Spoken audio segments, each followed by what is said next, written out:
नमस्कार, आपके साथ मैं हूं गौरव अग्रवाल। देश के नंबर 1 बुलेटिन टॉप 9 में आपका स्वागत है। कुछ देर बाद सरकार के साथ किसानों की बातचीत होने जा रही है। किसान मीटिंग के लिए रवाना हो चुके हैं। इससे पहले प्रधानमंत्री ने करीब 1 घंटे तक इस मुद्दे पर मंथन किया। किसान आंदोलन को लेकर आज का दिन बेहद अहम है। तो आइए आपको ये पूरी खबर दिखाते हैं टॉप 9 फसल पर फैसला में। पीएम के घर 4 बड़े मंत्रियों के साथ टॉप लेवल मीटिंग खत्म हो गई। पीएम के साथ गृह मंत्री अमित शाह, रक्षा मंत्री राजनाथ सिंह, कृषि मंत्री नरेंद्र सिंह तोमर और केंद्रीय मंत्री पीयूष गोयल मीटिंग में मौजूद रहे। किसान आंदोलन के ताजा हालात पर करीब 1 घंटे तक मंथन हुआ। 10 दिनों से जारी किसानों के आंदोलन के बीच सरकार के साथ 5वें दौर की बातचीत होगी। दोपहर 2 बजे होने वाली इस वार्ता को लेकर कृषि मंत्री ने हल निकलने की उम्मीद जताई है। बैठक में केंद्रीय मंत्री पीयूष गोयल और वाणिज्य राज्य मंत्री सोम प्रकाश भी मौजूद रहेंगे। कृषि कानूनों को रद्द करने पर अड़े किसानों ने सरकार पर दबाव बढ़ाना शुरू कर दिया है। किसानों के एक गुट ने कहा है कि अगर आज सरकार ने उनकी मांगे नहीं मानी तो 8 दिसंबर को भारत बंद किया जाएगा। आज सरकार और कॉर्पोरेट घरानों के खिलाफ धरना प्रदर्शन का आह्वान भी किया गया है।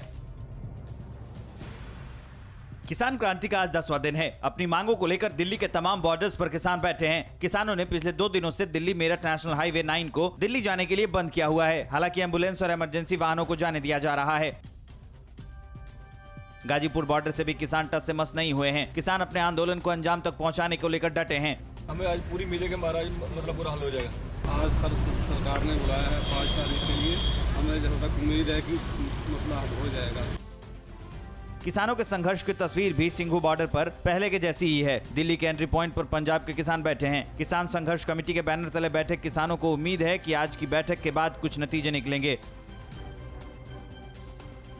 मौसम की वजह से सिंघू बॉर्डर पर किसानों की परेशानी बढ़ रही है। बॉर्डर पर आज घना कोहरा देखा गया, जिसकी वजह से ठंड का असर बढ़ने लगा। किसान खुले आसमान के नीचे टेंट और ट्रैक्टर के बीच रह रहे हैं। हालांकि ठंड से निपटने के लिए एहतियाती उपाय किए हुए हैं।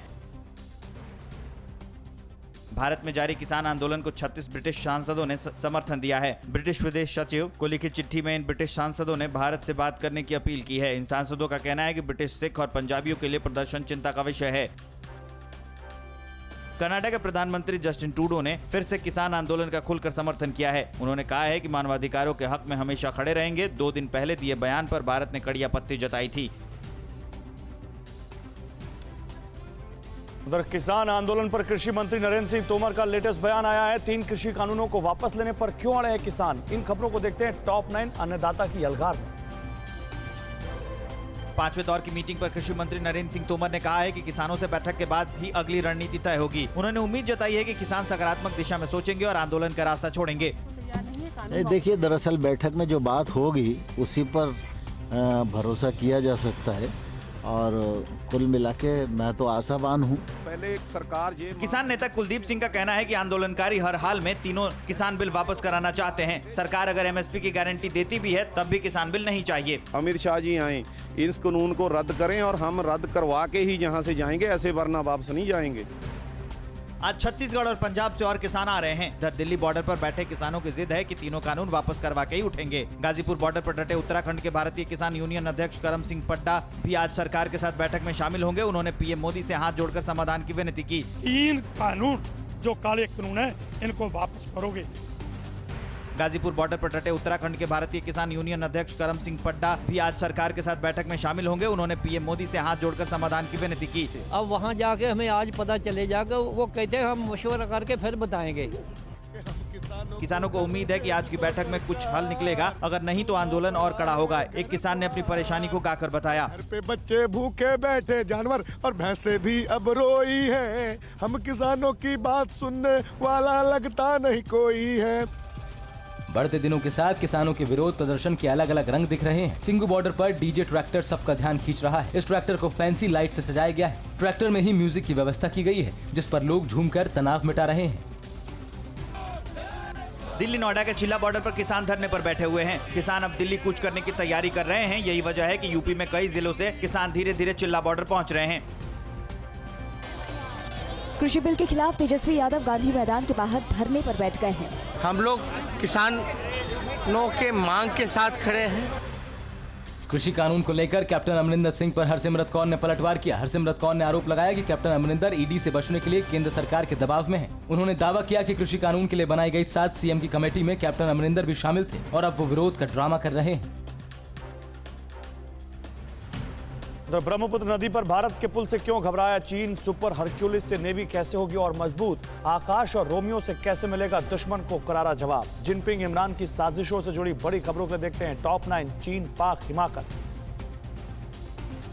भारत ब्रह्मपुत्र नदी पर देश का सबसे लंबा पुल बना रहा है। इस पुल से भूटान, नॉर्थ ईस्ट इंडिया और वियतनाम आपस में जुड़ जाएंगे। यह न सिर्फ भारत और पाकिस्तान के बीच बढ़ती रणनीतिक साझेदारी का प्रतीक होगा, बल्कि क्षेत्र में चीन की बढ़ती पैठ को भी इससे करारा जवाब मिलेगा। पाकिस्तान की खुफिया एजेंसी ISI ने 11 दिसंबर को LOC के हालात की जानकारी देने के लिए विदेशी राजनयिकों को बुलाया है। बैठक में ISI राजनयिकों को अपने झूठ की जानकारी देगी। जानकारी के मुताबिक बैठक में मोबाइल और कैमरे लाने की इजाजत नहीं दी गई है। जम्मू कश्मीर के केरन सेक्टर में पाकिस्तान की ओर से शुक्रवार को लाइन ऑफ कंट्रोल के पास सीज फायर का उल्लंघन हुआ। पाकिस्तान की ओर से मोर्टार और छोटे हथियारों से फायरिंग की गई, जिसका भारतीय सुरक्षा बलों ने मुंह तोड़ जवाब दिया है। कश्मीर में कुछ व्हाट्सएप ग्रुप और पाकिस्तान से संचालित करीब 15,000 फेसबुक और ट्विटर अकाउंट चल रहे हैं। दुनिया में कहीं के भी वीडियो को कश्मीर का बताकर भारतीय सेना की छवि धूमिल करने की साजिश रचकर युवाओं को उकसाने की कोशिश हो रही है। साइबर सेल इन पर लगातार अपनी नजर बनाए हुए है। चीन पाकिस्तान से तनाव के बीच भारत अपने heavy transport aircraft C-130J super Hercules को अपग्रेड करने जा रहा है। इससे चीन बॉर्डर से जुड़े दुर्गम क्षेत्रों में इसके ऑपरेशन में भी तेजी आएगी। अमेरिका ने इसे अपग्रेड करने के लिए भारत के प्रस्ताव को मंजूरी दे दी है। डील की कीमत $9 करोड़ है। भारतीय नौसेना ने दुश्मन से निपटने के लिए अमेरिका से MH-60 Romeo multi role helicopter खरीदा है। फिलहाल भारत ने अमेरिका से 24 मल्टी रोल हेलीकॉप्टर्स का ऑर्डर दिया है। अमेरिकी कंपनी लॉकहीड मार्टिन ने इस हेलीकॉप्टर की पहली तस्वीर साझा की है। पूर्वी लद्दाख में जारी गतिरोध के बीच चीनी एयरफोर्स के खतरों से निपटने के लिए एयरफोर्स ने 10 आकाश मिसाइलों की टेस्ट फायरिंग की। मिसाइल दागते समय इस बात का ध्यान रखा गया कि संघर्ष बढ़ने पर अगर दुश्मन हमारी वायु सीमा का उल्लंघन करे तो उन्हें हर हालत में मार गिराया जाए। चीन में उइगर मुसलमानों पर अत्याचार को लेकर पाकिस्तान ने मुंह मोड़ रखा है। एक ऑस्ट्रेलियाई रिपोर्ट से खुलासा हुआ कि चीन ने 65% मस्जिदों के साथ इस्लामिक स्थलों को पूरी तरह से नष्ट कर दिया है। लेकिन चीन से मदद के लालच के चक्कर में इमरान सरकार ने इस पर चुप्पी साध रखी है। रक्षा मंत्री राजनाथ सिंह ने पाकिस्तान को लेकर कहा कि जो देश अपनी संप्रभुता की रक्षा करने में समर्थ नहीं होते, वो हमारे पड़ोसी देश पाकिस्तान जैसे बन जाते हैं, जो अपने दम पर अपनी सड़क भी नहीं बना सकते और अपने दम पर व्यापार भी नहीं कर सकते। उधर भारत रूस के शक्ति प्रदर्शन से चीन पाकिस्तान में टेंशन क्यों? इजरायल ने अपने एटमी वैज्ञानिकों की सुरक्षा क्यों बढ़ाई? ईरान का एटमी प्लान कैसे रोकेगा अमेरिका? ग्लोबल टेंशन से जुड़ी खबरों के लिए देखिए टॉप 9 विश्वव्यापी युद्ध। भारत और रूस की हिंद महासागर में 2 दिन की नेवी रिहर्सल जारी है। रशियन नेवी की गाइडेड मिसाइल क्रूज वरयाग, सबमरीन युद्धपोत एडमिरल पांटेलेयेव इस ड्रिल में गरज रहे हैं, तो इंडियन गाइडेड मिसाइल वाहक शिवालिक और पनडुब्बी रोधी युद्धपोत के साथ शक्ति प्रदर्शन कर रही है।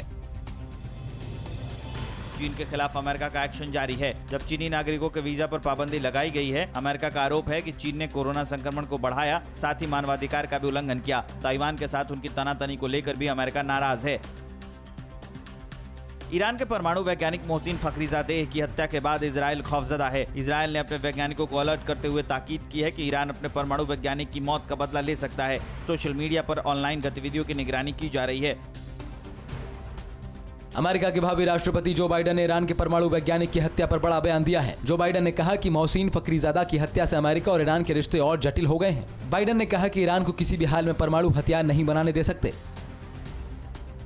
ईरान और जर्मनी के विदेश मंत्रियों के बीच ट्विटर वॉर छिड़ा है। ईरान के विदेश मंत्री मोहम्मद जावेद जरीफ ने जर्मनी के विदेश मंत्री के बयान पर आपत्ति जताते हुए उन्हें बेवजह भड़काऊ बयान न देने की चेतावनी दी। जर्मनी के विदेश मंत्री हीको मास ने कहा था कि 2015 का परमाणु समझौता अब मायने नहीं रखता। उत्तर कोरिया के तानाशाह किम जोंग उन ने चीन से लगी सीमा पर एंटी एयरक्राफ्ट गन्स को तैनात कर दिया है। बॉर्डर गार्ड्स को सीमा से करीब आधा मील के भीतर मिलने वाले किसी भी शख्स को गोली मारने के आदेश दिए गए हैं। उत्तर कोरिया के नागरिक चोरी छिपे देश छोड़कर चीन जाने लगे थे, जिस वजह से ऐसा किया गया। पेंटागन ने कहा है कि प्रेसिडेंट ट्रंप के आदेश पर सोमालिया से सभी सैनिक वापस बुलाए जाएंगे। फिलहाल सोमालिया में अमेरिका के 700 सैनिक तैनात हैं, जो आतंकी संगठनों के खिलाफ अभियान के लिए स्थानीय सुरक्षा बलों को ट्रेंड कर रहे हैं।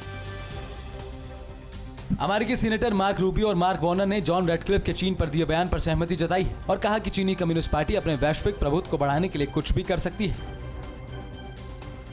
अमेरिका के इंटेलिजेंस डायरेक्टर जॉन रेडक्लिफ ने चीन को लेकर बड़ा बयान दिया है। उन्होंने कहा कि द्वितीय विश्व युद्ध के बाद अमेरिका और बाकी दुनिया के लिए चीन सबसे बड़ा खतरा है। रेडक्लिफ ने चीन पर अमेरिकी कंपनियों की बौद्धिक संपदा को चोरी करने का भी आरोप लगाया।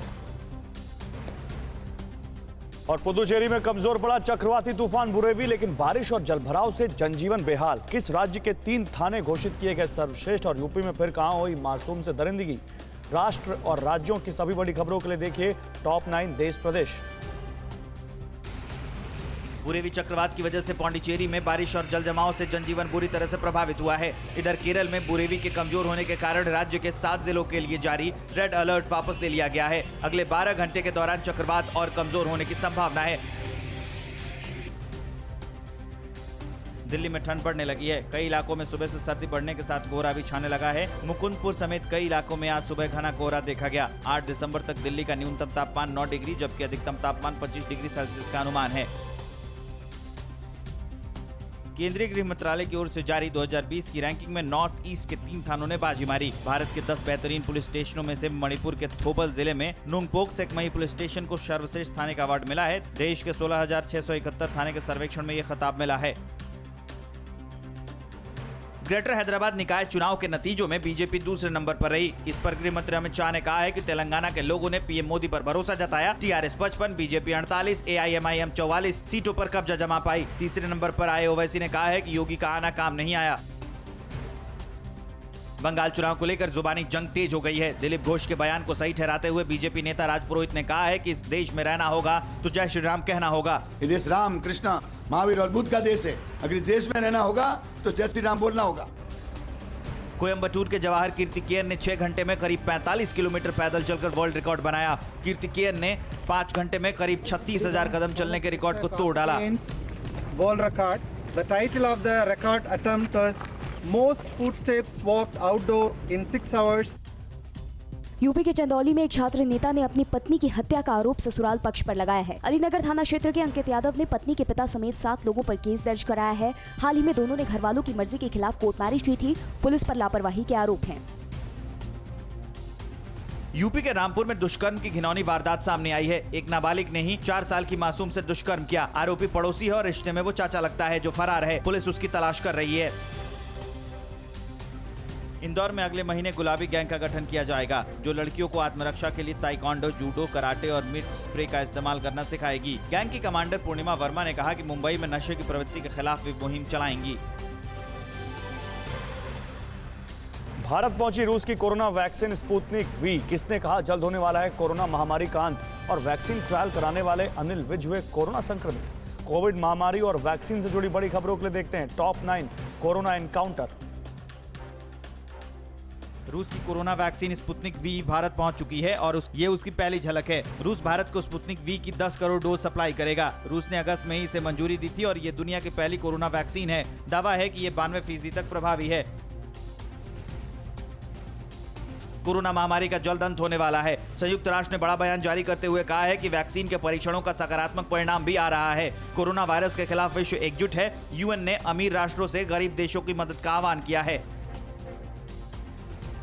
राष्ट्रपति चुनाव में जीत हासिल करने वाले जो बाइडेन ने अमेरिका के लोगों को आश्वस्त किया है कि कोरोना वैक्सीन लगाने के लिए लोगों को मजबूर नहीं किया जाएगा। 24 घंटे में अमेरिका में कोरोना के लगभग 2,25,000 नए मामले सामने आए हैं जबकि 2,500 से ज्यादा मरीजों ने दम तोड़ दिया है। भारत की कोरोना वैक्सीन पर पूरी दुनिया की निगाहें टिकी हैं। आईसीएमआर और भारत बायोटेक की कोवैक्सीन अपने अंतिम दौर में है, जिसकी तैयारियों का जायजा लेने 80 देशों के राजनयिक 9 दिसंबर को हैदराबाद के भारत बायोटेक कंपनी का दौरा करेंगे और वैक्सीन की तैयारियों का अपडेट लेंगे। अमेरिकी कंपनी मॉडर्ना ने दावा किया कि 2021 की पहली तिमाही में उसकी पहली कोरोना वैक्सीन mRNA 1273 उपलब्ध हो जाएगी। मॉडर्ना ने इसकी 10 से 12 करोड़ डोज तैयार भी कर ली है और दावा किया है कि वैक्सीन अंतिम ट्रायल में 95% तक कारगर रही है। दुनिया में कोरोना का आंकड़ा 6 करोड़ 59 लाख के पार पहुंच गया है। दुनिया में अब तक कोरोना से 15,19,000 से ज्यादा लोगों की मौत हो चुकी है। अमेरिका में पिछले 2 दिन से 2 लाख से भी ज्यादा मामले सामने आ रहे हैं। अमेरिका में पिछले 24 घंटे में एक दिन में सबसे ज्यादा 2808 लोगों की मौत हो गई। देश में कोरोना मरीजों का आंकड़ा 96 लाख के पार हो गया है। पिछले 24 घंटे में कोरोना के 35,000 नए मामले सामने आए हैं और 437 लोगों की मौत हो गई। देश में अभी भी 4,08,000 कोरोना के एक्टिव केस हैं। हरियाणा के गृह मंत्री अनिल विज कोरोना पॉजिटिव पाए गए हैं। अनिल विज ने हाल ही में कोवैक्सीन परीक्षण में वॉलंटियर के तौर पर खुद को टीका लगवाया था। वहीं विज का पॉजिटिव पाए जाने के बाद स्वास्थ्य मंत्रालय ने कहा कि 2 डोज के बाद ही वैक्सीन का असर होता है। न्यूजीलैंड दौरे पर गई पाकिस्तान क्रिकेट टीम को ट्रेनिंग की इजाजत नहीं दी गई है। टीम के 8 खिलाड़ी कोरोना पॉजिटिव पाए गए और कई खिलाड़ियों के कोरोना संक्रमित होने की वजह से उन्हें ट्रेनिंग की इजाजत नहीं दी गई।